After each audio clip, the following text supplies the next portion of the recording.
तो फिलहाल there has been a development. अब बताया जा रहा है कि एसआईटी ने जो 3 दोस्त है, Lavlesh Tiwari who is the main accused जहां तक murder case of Atiq Ahmed है, उसके 3 दोस्तों को अब हिरासत में लिया गया और उनको डिटेन करा गया बांदा रेलवे स्टेशन से। और एसआईटी की टीम हमीरपुर और कासगंज भी जा पहुंची है, जहां पे तो 2 अन्य आरोपी है। फिलहाल उन्हें 4 दिन की पुलिस हिरासत और पुलिस कस्टडी में उन्हें भेज दिया गया। Now this is a 3-member team of the judicial commission that is also likely to reach Prayagraj today by 1 PM this afternoon. Aamir हमारे साथ फिलहाल जुड़ रहे हैं। आमिर, दोनों एस्पेक्ट्स पे जरा बताएं। एक तरफ से जो रेड जारी है शाइस्ता परवीन और गुड्डू मुस्लिम को ढूंढने के लिए, और दूसरी तरफ से ये जो कौन 3 लोग हैं जिन्हें फिलहाल हिरासत में ले लिया गया और पूछताछ की जा रही है।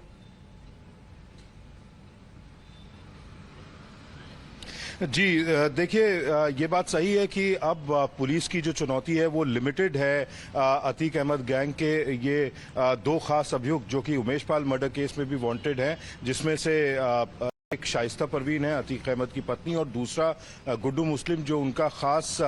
गुर्गा खास साथी बताया जाता था। इसके अलावा साबिर समेत तमाम और लोग हैं, लेकिन सबसे महत्वपूर्ण सबसे अहम जो 2 अक्यूज हैं जिनकी तलाश पुलिस कर रही है वो शाइस्ता परवीन और गुड्डू मुस्लिम ही हैं। और खासतौर पर कछार का इलाका, जैसे आपने बताया, जहां से होकर नदी गुजरती है, पुलिस का ये भी ख्याल है, ये भी हंच है कि वाटरवे के जरिए यानी जल मार्ग के जरिए कहीं भागने की फिराक में गुड्डू मुस्लिम और शाइस्ता परवीन हो सकती हैं। हालांकि ज्यादा शक शाइस्ता परवीन पे है कि वो प्रयागराज या उसके आसपास के इलाके में अभी भी हो सकती है, और यहां से निकलने के लिए किश्ती के जरिए, बोट के जरिए वो कहीं और जा सकती है, क्योंकि ये रास्ता बिहार होते हुए पश्चिम बंगाल तक जाता है।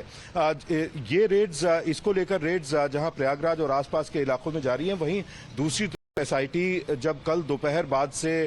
इन तीनों अभियुक्तों को, जिन्होंने अतीक और अशरफ को मार गिराया था, इन तीनों अभियुक्तों को अपनी कस्टडी में ले चुकी है। लगातार उनसे पूछताछ चल रही है, और उसी पूछताछ के बल पर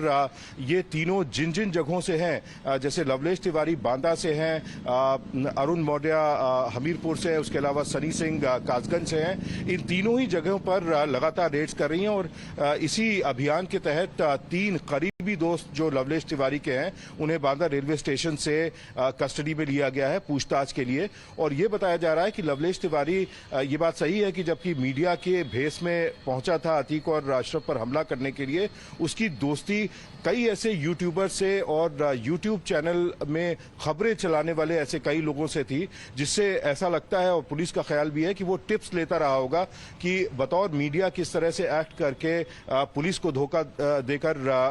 इन दोनों के भाइयों के, माफिया भाइयों के करीब जाना है। तो पुलिस लगातार इन सभी पहलुओं पर जांच कर रही है, रेड्स कर रही है, और जो भी जानकारी उनको मिल पा रही है उसको लेकर कन्फ्रंट कर रही है इन तीनों ही अभियुक्तों को। और आखिरी बात यह कि एसआईटी के अलावा जो जुडिशियल कमीशन यूपी सरकार की तरफ से गठित किया गया था, उसके तीनों मेंबर आज दोपहर 1 बजे तक प्रयागराज पहुंच जाएंगे। हालांकि शुरुआत में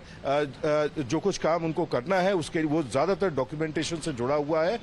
तो इंडोर्स ही काम होगा। जो एसआईटी की टीम ऑलरेडी जांच कर रही है उनसे बातचीत की जाएगी, और शायद उसके बाद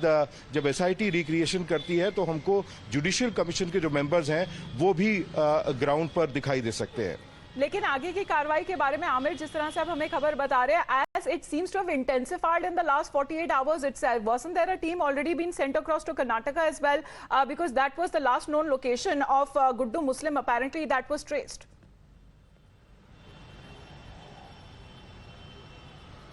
Well, absolutely, but that was about 36 hours back. Over the last, 1.5 day, Guddu Muslim could have changed his position, could have changed his location, which is why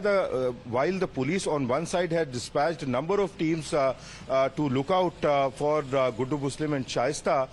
they are intensively questioning these 3 accused to get more information about their motives and other such people who might be involved behind them, because it is quite clear that given their poor backgrounds, poor economic and financial backgrounds, there's an inkling within the investigating officers that he had been, given money to carry out this task. So the police is basically trying to trace out all such people who might have a motive to attack and kill Atiq and Ashraf, and may have actually used these three accused as pawns for carrying out their operation.